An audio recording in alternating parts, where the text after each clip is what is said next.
আজকে রান্না বসে গেছে।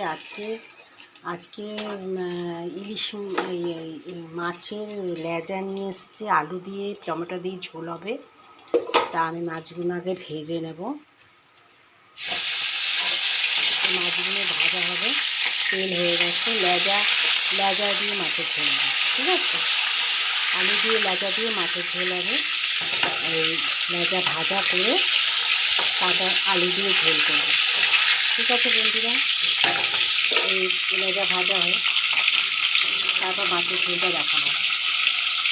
এই যে বন্ধুরা, আমার মাছের ঝোলটা হয়ে গেছে। এখন এই যে লেজা আর মাছ এই ঝোলে দিয়ে দিলাম।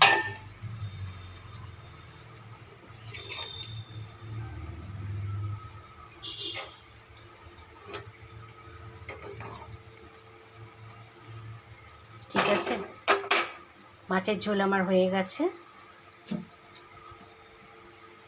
এই যে বন্ধুরা, আমার মাছের ঝোলটা হয়ে গেছে। এখন এই যে লেজা আর মাছ এই ঝোলে দিয়ে দিলাম।